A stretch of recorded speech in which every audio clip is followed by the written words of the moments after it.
I was sitting at the kitchen table, half-heartedly flipping through a magazine, when I first noticed something off.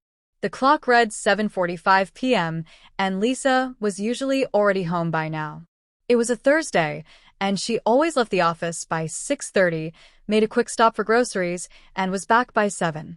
It was a routine that had been consistent for the past couple of years. Yet tonight, she hadn't called, and I hadn't heard the familiar sound of the front door opening. I told myself not to overthink it. She was probably just running late, maybe caught in traffic. But deep down, I couldn't shake the feeling that something wasn't right. It had started small. The last few weeks, Lisa had been distant, quieter than usual. We'd had dinner together just a couple of nights ago, but she seemed distracted, picking at her food more than eating it. I'd brushed it off, thinking it was work stress, or maybe something in her personal life she didn't feel like talking about. But tonight, as I glanced at the clock again, I couldn't ignore the gnawing feeling in the pit of my stomach. I checked my phone, no missed calls, no messages. Just the steady silence. A noise from the hallway pulled me out of my thoughts. I looked up just in time to see Lisa walk through the door, her keys jingling as she tossed them on the side table by the door. She was dressed in a dark coat, one I didn't recognize. I wasn't sure what was strange about it. Maybe it was just the fact that it seemed a little too formal for a casual evening, but something about it felt out of place. She caught my eye and smiled, but it was a smile that didn't quite reach her eyes.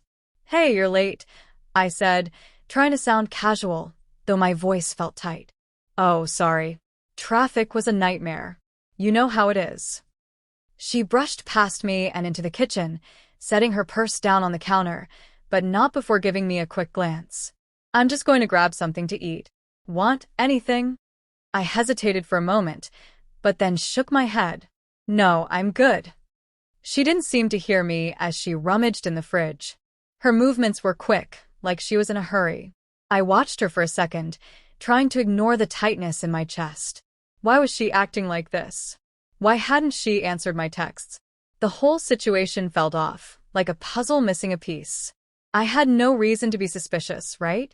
Lisa had always been loyal, but something was different tonight. She was more distant than I had ever seen her, and I couldn't quite put my finger on it. The small details kept piling up, the way she looked at her phone a little too often, the strange work meetings that were cropping up more frequently.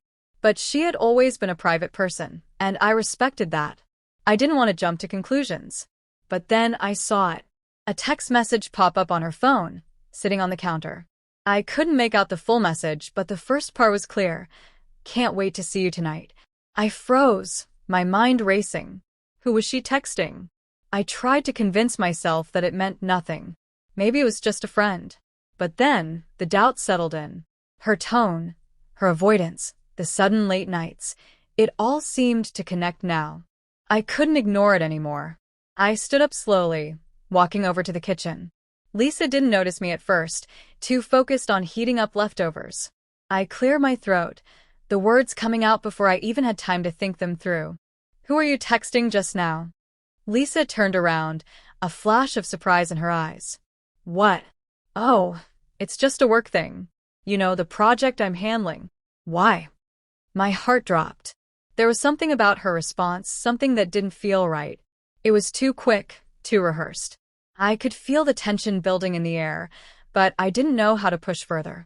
I wasn't sure if I even wanted to. But my curiosity, the gnawing sense that I had missed something huge, made me press on. "Really?" "Because it didn't look like a work thing," I said, trying to keep my voice steady.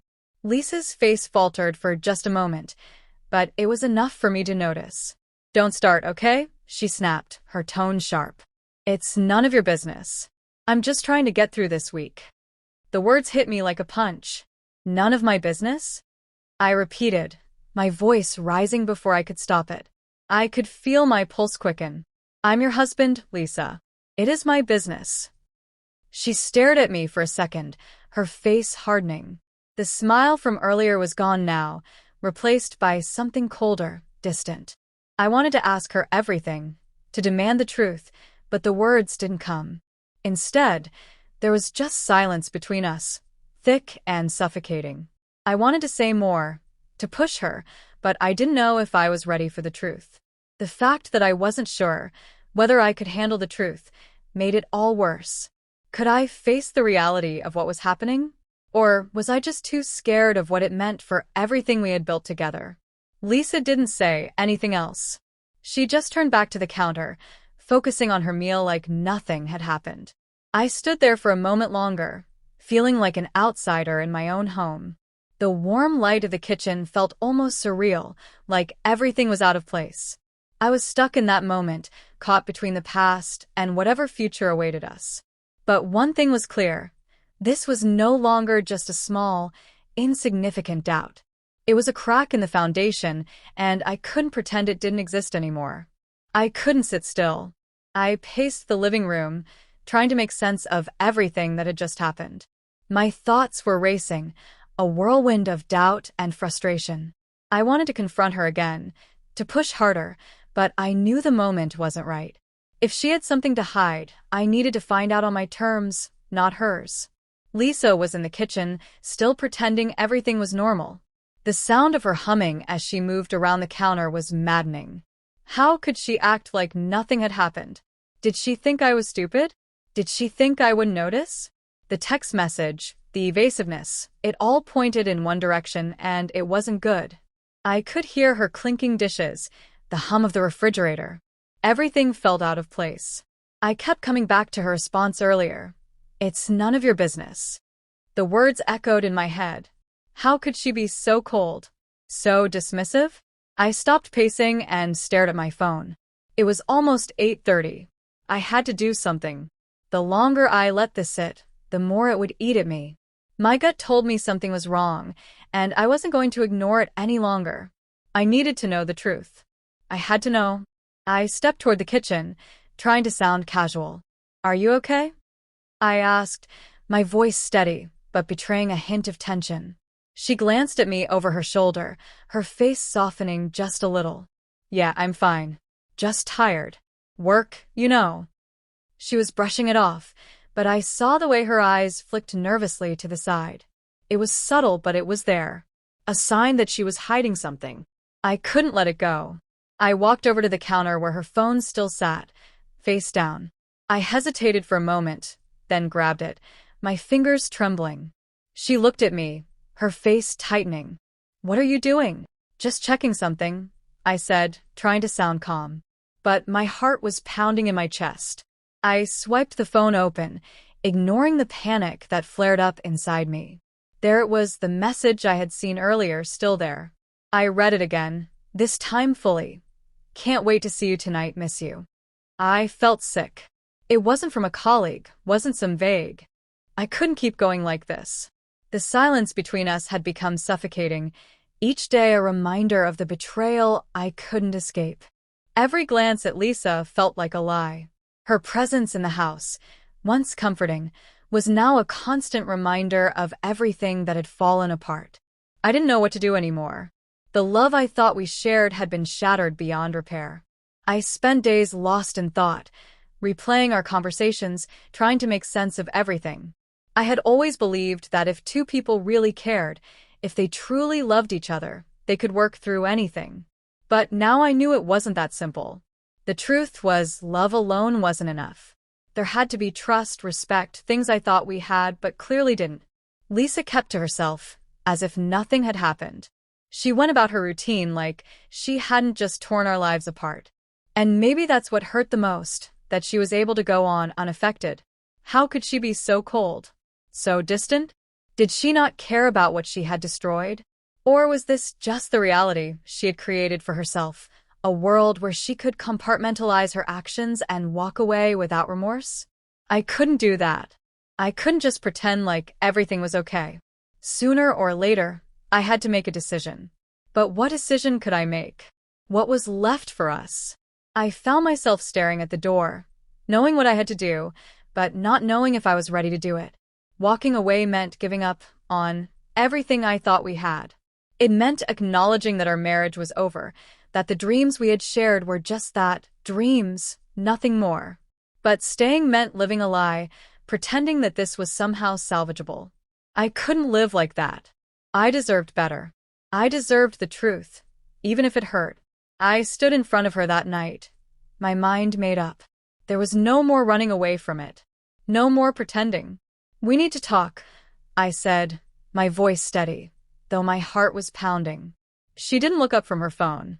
"What now?" she asked, her voice flat. The indifference in her tone stung more than I expected. "I'm done pretending," I said, feeling a mixture of relief and dread as the words left my mouth. "I can't keep living like this. You've made your choice, and I need to make mine." She finally looked at me, her face unreadable. I could see the tension in her jaw, the way she bit her lip as if trying to hold back whatever she was feeling. But I didn't care anymore. I couldn't care. "I don't know what you want me to say," she replied, her voice low. "You already know what's happening. What more is there?" I had so many things I wanted to say to her. I wanted to tell her how much this hurt, how much I had loved her, how much I had trusted her. But I couldn't. The words felt hollow now. There was no point in rehashing the past. It was done. "You've already broken my heart, Lisa," I said quietly. "I don't know if I can ever forgive you for that. I don't know if I even want to." The words hit her harder than I expected. Her face softened, just for a second, before she steeled herself again. "I never wanted to hurt you," she whispered, almost to herself. "But I did. And I'm sorry. But I've already made my choices." "Yeah," I said, my voice thick with emotion. "And now I have to make mine." I turned away from her then, feeling a knot tighten in my chest. I had wanted to believe that we could fix things, that there was some way back to where we were. But the truth was, I didn't even know who she was anymore. The woman I had loved was gone.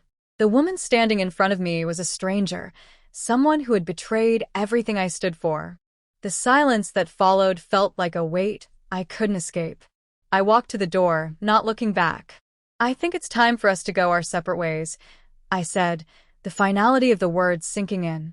I didn't wait for her response. I couldn't. If I stayed, I would lose myself in the mess of it all.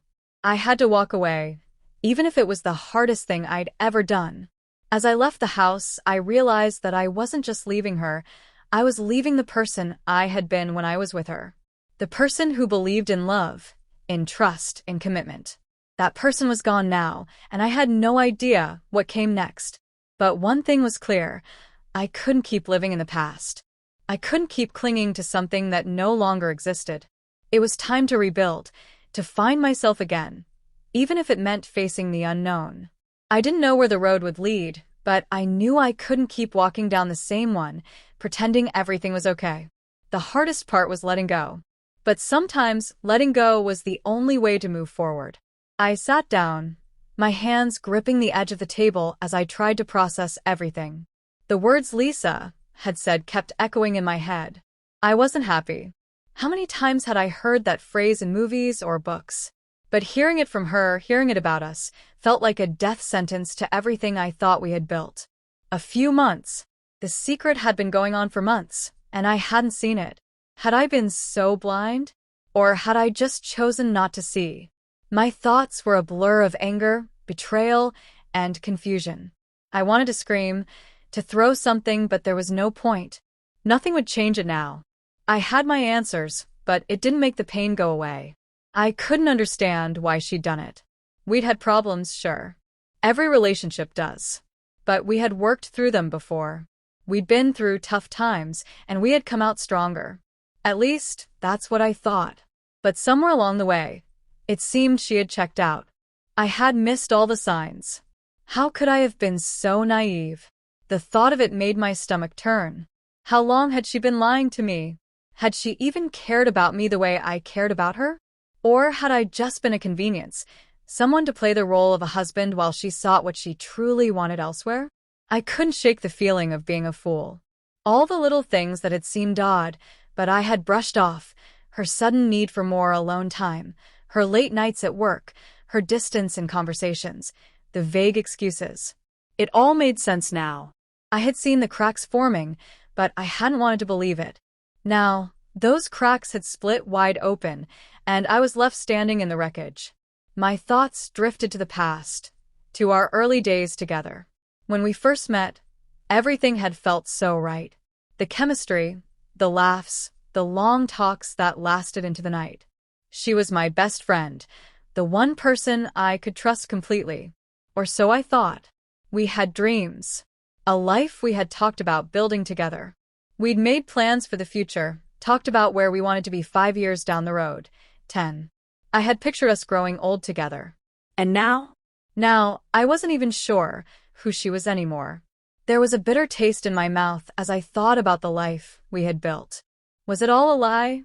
Or had it been real at one point, only for her to grow dissatisfied and hide it from me? I couldn't tell. I had no idea what was real anymore. What hurt the most wasn't the affair itself. It was the fact that she had chosen to keep it a secret. She had made the conscious decision to betray my trust. And it wasn't just one bad decision. It was months of lies, of pretending everything was fine while she was with someone else. I had been living in a fantasy, while she was living in her own reality.